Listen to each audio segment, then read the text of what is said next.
Hello DS, welcome to EduFix Academy.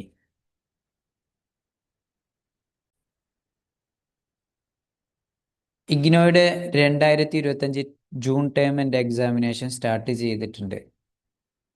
പലർക്കും exam ഇനി വരുന്ന ദിവസങ്ങളിലായിരിക്കും.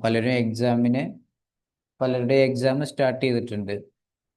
പലരും ചോദിക്കുന്നുണ്ട്, എക്സാമിന് പോകുമ്പോൾ എന്താണ് ശ്രദ്ധിക്കേണ്ടത്, എക്സാം എങ്ങനെയാണ് അറ്റൻഡ് ചെയ്യേണ്ടത് എന്നുള്ള കാര്യങ്ങൾ. എക്സാമിന് പോകുന്നതിന് മുന്നേ നിങ്ങൾ ഹോൾ ടിക്കറ്റ് ഡൗൺലോഡ് ചെയ്തെടുക്കുക. ഹോൾ ടിക്കറ്റിനകത്ത് നിങ്ങളുടെ ഫോട്ടോ ഇല്ലെങ്കിൽ ഒരു പാസ്പോർട്ട് സൈസ് ഫോട്ടോ പേസ്റ്റ് ചെയ്യുക. ദെൻ നിങ്ങളുടെ എക്സാം ഡേറ്റ്സുകൾ ശ്രദ്ധിക്കുക. എക്സാം സെൻറ്റർ ശ്രദ്ധിക്കുക. എക്സാം സെൻറ്റേഴ്സിൻ്റെ ലൊക്കേഷൻ എവിടെയാണ് എന്നുള്ളത് നിങ്ങൾ ഉറപ്പുവരുത്തുക. എക്സാമിന് ഏകദേശം 15 മിനിറ്റ് മുന്നെയെങ്കിലും നിങ്ങൾ എക്സാം ഹാളിൽ പ്രവേശിക്കുക.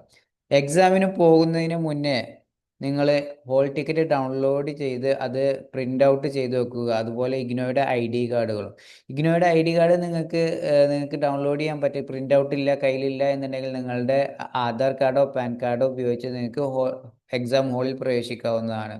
ഇൻ കേസ് ഇത് ഇല്ല, നിങ്ങളുടെ ഹോൾ ടിക്കറ്റ് കയ്യിലില്ല എന്നുണ്ടെങ്കിൽ, നിങ്ങളുടെ ID കാർഡ് കയ്യിലില്ല എന്നുണ്ടെങ്കിൽ നിങ്ങളുടെ അറ്റൻഡൻസ് രജിസ്റ്ററിൽ നിങ്ങളുടെ പേര് ഉണ്ട് എന്നുണ്ടെങ്കിൽ നിങ്ങൾക്ക് എക്സാം ഹാളിൽ പ്രവേശിക്കാവുന്നതാണ്. എക്സാമിന് ചില കാര്യങ്ങൾ ശ്രദ്ധിക്കേണ്ടതുണ്ട്. എക്സാമിന് ഹാളിൽ പ്രവേശിക്കുമ്പോൾ നിങ്ങൾക്ക് ഹാളിനകത്തേക്ക് കൊണ്ടുപോകാൻ പെർമിഷനുള്ള അനുമതിയുള്ള കാര്യങ്ങൾ ശ്രദ്ധിക്കാം. നീലയോ കറുത്തതായിട്ടുള്ള പേന, പെൻസിൽ, എക്സാം ബോർഡ്, വെള്ളക്കുപ്പി, സാധാരണ watch, transparent geometry, pencil pouch, ഇത്രയും കാര്യങ്ങൾ നിങ്ങൾക്ക് എന്ത് ചെയ്യാൻ പറ്റും, എക്സാമിനകത്തേക്ക് കൊണ്ടുപോകാൻ പറ്റും. സാധാരണ കാൽക്കുലേറ്ററാണ് ഉപയോഗിക്കേണ്ടത്. അത് ക്വസ്റ്റ്യൻ പേപ്പറിൽ കാണിച്ചിട്ടുണ്ടായിരിക്കും. കാൽക്കുലേറ്ററിന് അനുമതിയുള്ള സബ്ജക്റ്റുകൾക്ക്. അതുപോലെ തന്നെ മൊബൈൽ ഫോൺ, സ്മാർട്ട് വാച്ച്, മറ്റ് ഇലക്ട്രോണിക് ഉപകരണങ്ങൾ പരീക്ഷാ ഹാളിന് പുറത്ത് വെക്കേണ്ടതാണ്. പരീക്ഷയിലേക്ക്, അതായത് എക്സാം ഹാളിലേക്ക് അത് കൊണ്ടുപോകാൻ സാധിക്കില്ല. ഓക്കെ. അതുപോലെ പരീക്ഷയ്ക്ക് നമ്മൾ ശ്രദ്ധിക്കേണ്ടത് എല്ലാ ചോദ്യങ്ങൾക്കും ഉത്തരം നൽകണം. ക്വസ്റ്റ്യൻ പേപ്പറിൽ ചിലപ്പോൾ 8, 9, 10 ക്വസ്റ്റ്യൻസ് ഒക്കെ ഉണ്ടായേക്കാം. എന്നാൽ ചിലപ്പോൾ അതിൽ നിങ്ങൾ ഒരു 5 6 എഴുതിയാൽ മതി എന്നൊക്കെ ക്വസ്റ്റ്യൻ പേപ്പറിൽ ഇൻസ്ട്രക്ഷൻ ഉണ്ടാവും. അപ്പോൾ ആ ഇൻസ്ട്രക്ഷൻ കൃത്യമായി വായിച്ച് മനസ്സിലാക്കി അത്ര എണ്ണം ആൻസർ മാത്രം എഴുതിയാൽ മതി. ഇപ്പോൾ 10 ക്വസ്റ്റ്യൻ ഉണ്ട്, അതിലൊരു 7 മാത്രം നിങ്ങൾ എഴുതിയാൽ മതി എന്ന് ഇൻസ്ട്രക്ഷൻ ഉണ്ടെങ്കിൽ നിങ്ങൾ 7 മാത്രം എഴുതിയാൽ മതി. 10 എഴുതിയത് കൊണ്ട് നിങ്ങൾക്ക് കൂടുതൽ മാർക്ക് ലഭിക്കുകയില്ല. അപ്പോൾ നിങ്ങൾക്ക് തന്നിരിക്കുന്ന ചോദ്യങ്ങളിൽ ചിലതിന് നിങ്ങൾക്ക് ഉത്തരം അറിയാവുന്നുണ്ടാവും, അറിയാത്തത് ഉണ്ടായിരിക്കും. അപ്പോൾ അറിയാവുന്നത് നിങ്ങൾ അത് മാക്സിമം എഴുതുക. കൂടുതൽ പേജുകൾ എഴുതി കഴിഞ്ഞാൽ കൂടുതൽ മാർക്കിനുള്ള ചാൻസുകളുണ്ട്.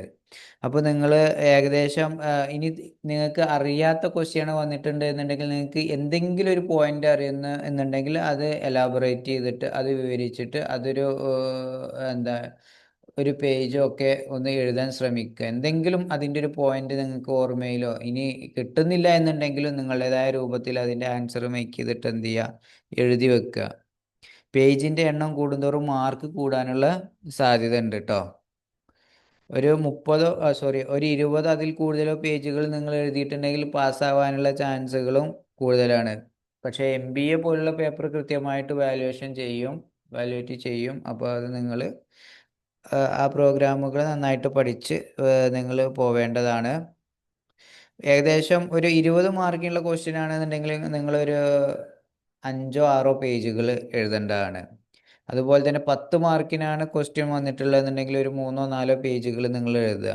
അതുപോലെ തന്നെ 5 മാർക്കിനാണ് എന്നുണ്ടെങ്കിൽ നിങ്ങളൊരു 1 2 പേജുകൾ എഴുതുക. അതുപോലെ സാധാരണ നിലയിൽ നമ്മൾ എക്സാം കഴിഞ്ഞതിന് ശേഷം ക്വസ്റ്റ്യൻ പേപ്പേഴ്സും അതുപോലെ തന്നെ നിങ്ങൾ എഴുതിയിട്ടുള്ള ആൻസർ ഒന്നുകൂടി ഒന്ന് വായിച്ചു നോക്കുക. ഇനി എക്സാം പരീക്ഷ എഴുതിയതിന് ശേഷം നിങ്ങളുടെ ആൻസർ ഷീറ്റിൽ പേജുകൾ ഉണ്ടെന്നുണ്ടെങ്കിൽ അതിൽ ക്രോസ് മാർക്ക് ചെയ്യുക, ഒരു വര വരയ്ക്കുക, എന്നിട്ട് അത് കംപ്ലീറ്റ് ചെയ്യുക. അതുപോലെ നിങ്ങളുടെ ഫ്രണ്ട് പേജിൽ നിങ്ങൾ നൽകിയിട്ടുള്ള എല്ലാ വിവരങ്ങളും നിങ്ങളുടെ exam program code, program name, നിങ്ങളുടെ കോഴ്സ് കോഡ് തുടങ്ങിയ എൻറോൾമെൻറ്റ് നമ്പർ തുടങ്ങിയ കാര്യങ്ങളൊക്കെ ഫസ്റ്റ് പേജിൽ നിങ്ങൾക്ക് എഴുതി വെക്കേണ്ടതുണ്ട്. അത് നിങ്ങൾ ക്വസ്റ്റ്യൻ പേപ്പർ നിങ്ങൾ ഹോൾ ടിക്കറ്റ് ഉപയോഗിച്ചിട്ട് നിങ്ങൾക്ക് എന്ത് ചെയ്യാം, അത് ഫില്ല് ചെയ്യുക. അതെല്ലാം കറക്റ്റ് അല്ലേ എന്ന് നോക്കിയതിന് ശേഷം നിങ്ങൾ എന്ത് ചെയ്യുക, എക്സാം കംപ്ലീറ്റ് ചെയ്യുക. ഇത്രയാണ് ഈ എക്സാമിനെ കുറിച്ചിട്ട് പറയാനുള്ളത്. Thank you.